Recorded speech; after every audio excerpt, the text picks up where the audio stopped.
Hello, my name is Annette Dalloo, and you are listening to The Heart of You.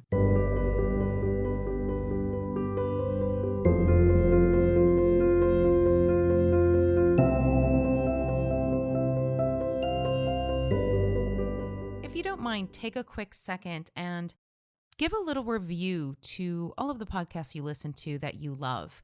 So if you feel guided, give this podcast all of the stars that you want and write a review. It really does help the channel. Thanks so much. You are listening to episode 21.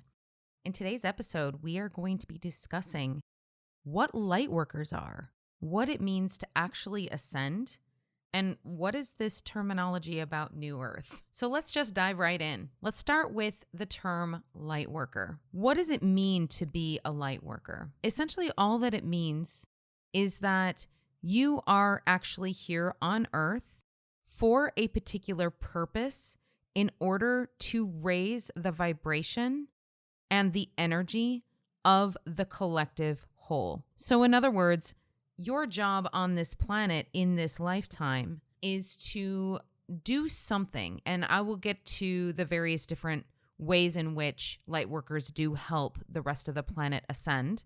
What you are doing is you are here to accomplish a particular job. So for example, there are various different types of Lightworkers out there, one of which is called the lighthouse. And if you're a lighthouse Lightworker, think about a lighthouse and what it does. It is basically the giant shining beacon of light, attracting everyone to it and guiding the way. So when you are in this energy, there's not a lot that you have to do unless it's specifically stated in your soul contract. So sometimes being a lighthouse can simply mean just you existing on this planet right now is enough.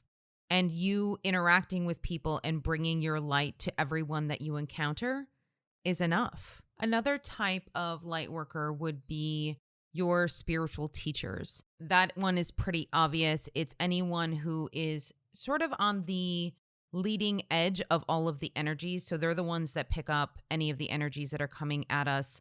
They pick those up first. They sort of are able to show you what is going on within an energetic field. They can help you unlock your gifts. They can do all kinds of things to be able to help people to awaken and ascend to the higher levels of energy. Another one would be your grid workers. Grid workers are very interesting because they essentially work directly with the grids on planet Earth. So they work hand in hand with Gaia to be able to repair the grids on Earth that have been damaged by the lower and shadow energies, such as war, such as control, slavery, any blood that is shed on the earth, any sort of thing that has taken place that has not been aligned with divine love. That is something that a grid worker will help heal within the earth. A grid worker's energy will work in connection with the place in which they are. And that might mean that if you are a grid worker, you might do a great deal of traveling. You might move around a lot. You might have a lot of callings to go to all sorts of different places and you don't know why. And if you have that experience, that is exactly the reason why. Now, there are many different types of Lightworkers, as I mentioned, and I'm not going to go into all of them today. That is something you can actually look up pretty easily on the internet. If you want to Google Lightworker types, you can find all kinds of information on that. If you would like, though, I invite you to connect to your intuition and actually just ask your higher self and ask your angels and guides what type of Lightworker you are, and they'll give you the answer. Because the answer that you get directly from your higher self is always going to be much more clear, and it's going to be much more truthful than anything that you will find on the internet. Now, if you do look on the internet, there's nothing wrong with that. And you can just basically scan all the information that you're seeing and see which piece of information actually resonates with you. If you feel sort of a lightness in your heart, you get little chills, whatever it happens to be that lets you know that, yes, this is the correct answer. And there's also the aspect that You can be many different types of light workers in one human soul. Many people can be the teacher light worker. Many people can be the grid worker, the clairvoyance, it doesn't matter. You can be multiple types. It just depends on what your particular goal and mission is on this planet. For example, I was speaking to a friend of mine yesterday, and she was talking about how she feels really drawn to animals and Gaia and plants and basically helping the earth repair herself. And that is obviously a grid worker, which is what I had talked about earlier. When we were discussing this, she was talking about how she knew that that was her sole purpose on this planet. So what that says is that not only is she a grid worker, but then also she is tapping into her claircognizance, her clairvoyance, and all of those other senses that are allowing her to be able to really sense and know the things that she needs to do. And then let's say she moves on to really help other people understand what grid workers are and how they work, then she would be moving into that teacher light worker type or that teacher energy. Whereas for me, my specific soul purpose is about changing the template of relationships in connection. So romantic relationships, familial relationships, all kinds of relationships, there have been these very outdated templates as to what that is supposed to look like. And so I have gone through many things in my lifetime that have shown me the contrast of what unconditional love is. In experiencing those things, I have been able to actually anchor and root in what actual unconditional love is, as well as what it looks like within connection of friends, family, husbands, wives, whatever connection you have. This template is being changed by light workers like me, as well as there are probably millions of other people on this planet that have that same template, that have that same soul purpose. I started off with the idea that I was a divine blueprint creator. And this was something that was actually told to me very, very early on in my spiritual awakening journey. And that was through a coach that I was working with on my spiritual awakening. That completely resonated with me. And then I just didn't know where it was going to go after that. So once I actually realized that my talents were definitely in the Akashic records, then I started realizing that it was possible that some of the other aspects of my light worker traits would have been transmutation. So that is actually working with people's ancestral lines to transmute all of that energy going back in through the generations. And that's just one of the pieces that I do within the Akashic records. And then eventually my clairvoyance and my psychic nature really came online, and then channeling and all of that. So as you eventually get all of your gifts that are solidly in place, you might find that in fact you will resonate with maybe 2 or 3 or more of these light worker traits. The last thing I do want to mention about light workers is that even though we talk about it as work, or we talk about it in terms of this is the reason why I came here, this is my job, this is my mission, I want to clarify that it doesn't necessarily mean that it has to relate to your actual job that makes you money. Many people are like, oh my gosh, what do? I need to change jobs. I need to do this. I need to do that. And that's not necessarily the case, where if you're a lighthouse, you don't necessarily have to even do anything. You could do whatever brings you the most joy in your job, and that's perfectly fine. And you just have to basically live out your life being in the most joy possible. When you think about what it is that you're doing for a living and your actual soul purpose, they are, in fact, and can be 2 different things. Can they overlap and can they be the same? They can, but I just want to let you know that it doesn't have to be. So this brings me to what ascension actually means. When we depart our bodies, when our souls leave our bodies in what we would call death here on earth, they automatically ascend to the higher energies, to the higher dimensions, to the higher planes. And depending on where you are in your journey, you spend various different periods of time. And I use that term loosely because time doesn't really exist. It's simply a period where you are doing a life review and talking about, okay, so what is it that my soul accomplished in that lifetime on earth, and what can we do the next time I go down?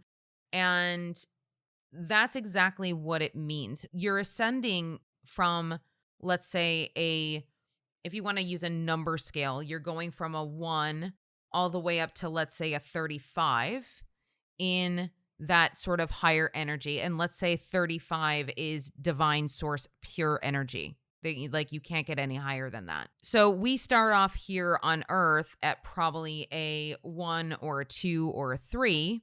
And what we're trying to do is we're trying to ascend up those different levels while still being incarnated on earth. So in other words, we're not having to actually die in order to get into those higher levels of consciousness, which is really beautiful. And it's a really wonderful way to basically create what they're calling this new earth. Every single person on this planet has the capability of ascending to this higher level of energy, this higher level of love and light. Okay. It's not to say that some people won't, but a majority of the people are actually going to eventually get there. It may take them many more lifetimes, but they are going to get there. And eventually the whole planet will get there. And there are other souls that may choose not to do that, in which they will likely stay stuck in a particular dimension, if you will, or in a particular energy. And maybe their souls just they may not move on to another lifetime. So instead of reincarnating, that does happen. If you're stuck in a lower energy, your soul can get stuck here on earth, basically relooping various different events over the course of your lifetime. That's why we have, when we spoke to Angie DeCanalis a few episodes ago, she was talking about helping these souls through the gateways. And that is exactly what we're talking about here, is that once people get to this particular place of everybody on earth ascending to these higher levels of frequency, these higher levels of light, then the people and the souls that are still staying in that lower energy and still staying stuck there will likely stay stuck there. So there's nothing anybody has to worry about in terms of, will I ascend? I need to ascend quicker. I need to do this faster. There is no quicker or faster. Everybody is doing it at their own pace. And since you are already listening to this podcast, that means you are already doing the work. You already know about what your path is to a certain extent. So there is no worry. I want you to be aware that there are some people out there who do actually talk about how you have to get on board and you must do this by this exact time. Otherwise, you're going to be left behind and you're not going to get on New Earth and all of this nonsense.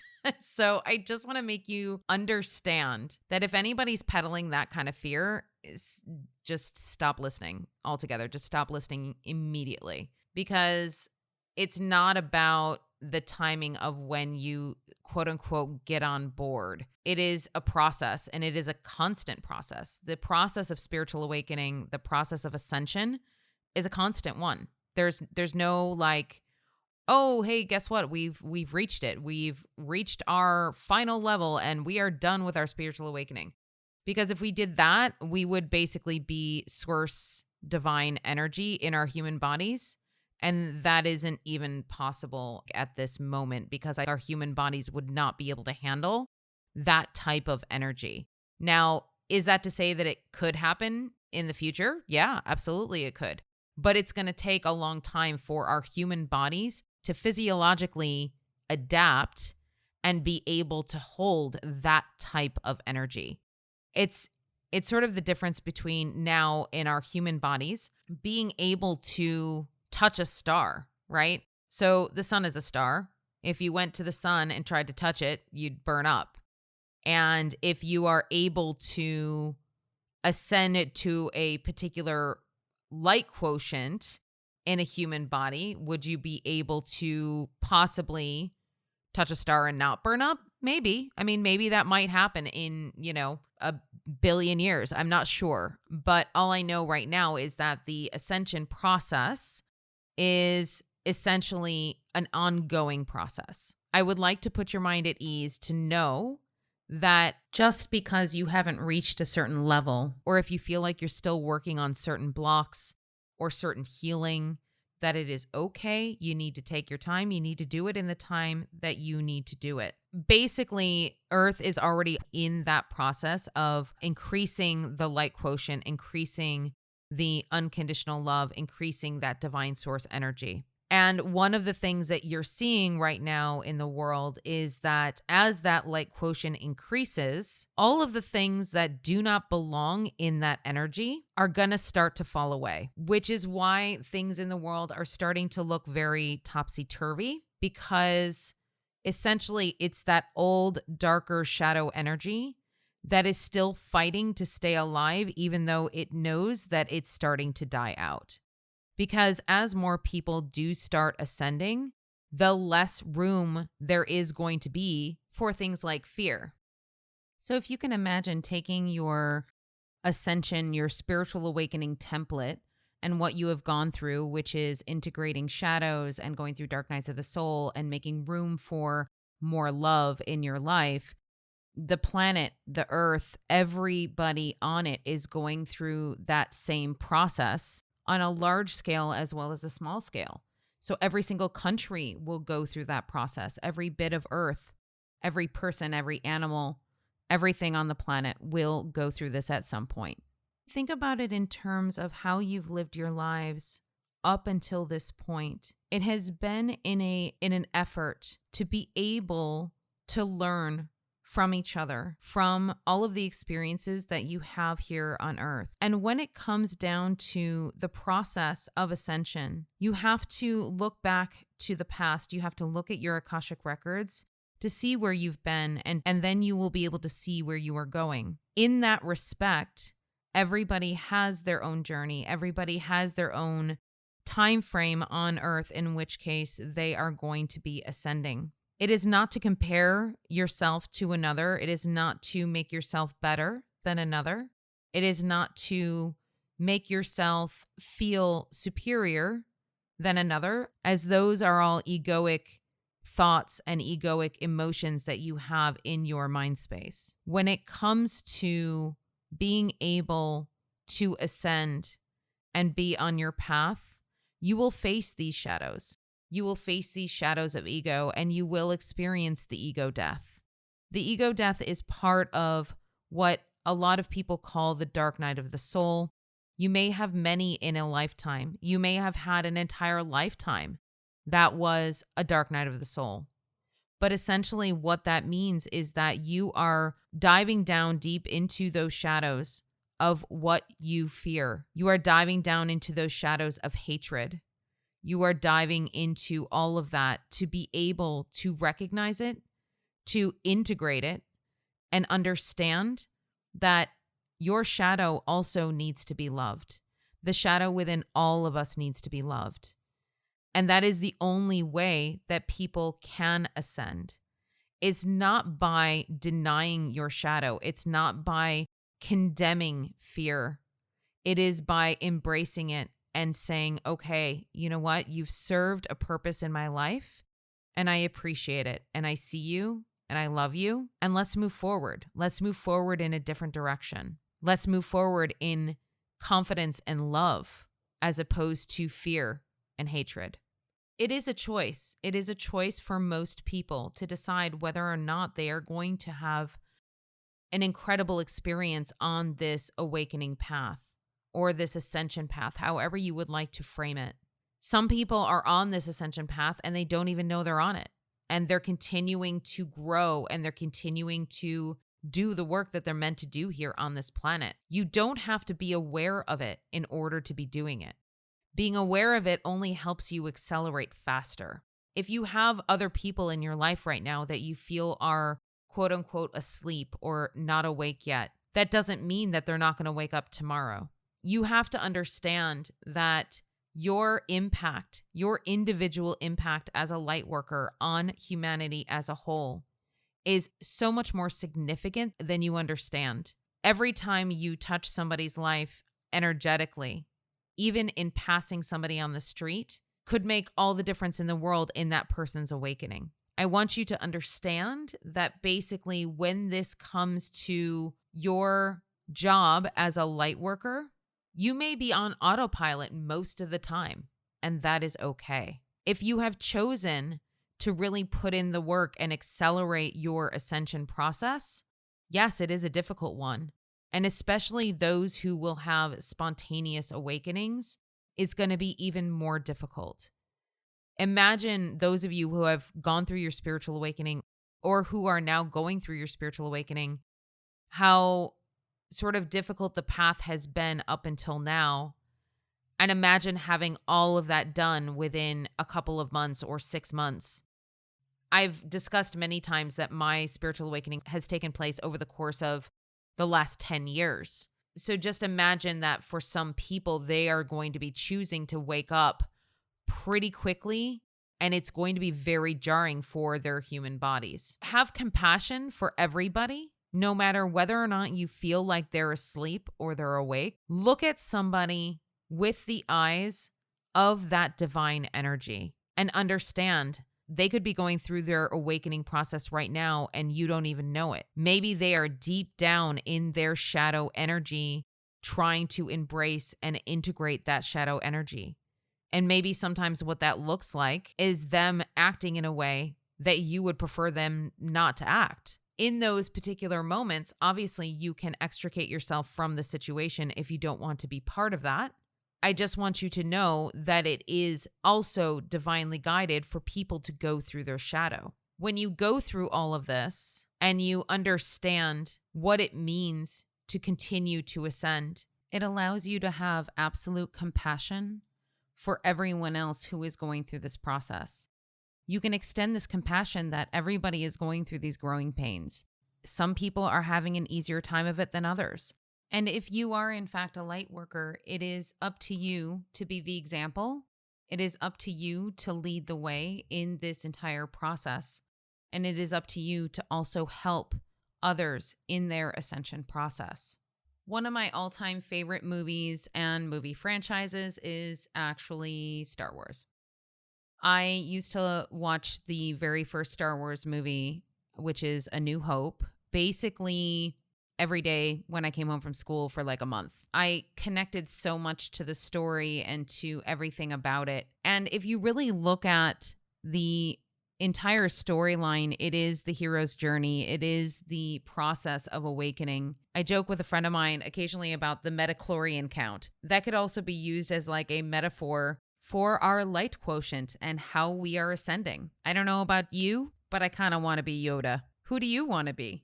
If you have any further questions about this subject, about lightworkers or ascension or pretty much anything, if you are curious, if you have questions, feel free to email me at Annette@infinitesoullove.com. You can also reach me on my website at infinitesoullove.com and all social media at infinitesoullove1111.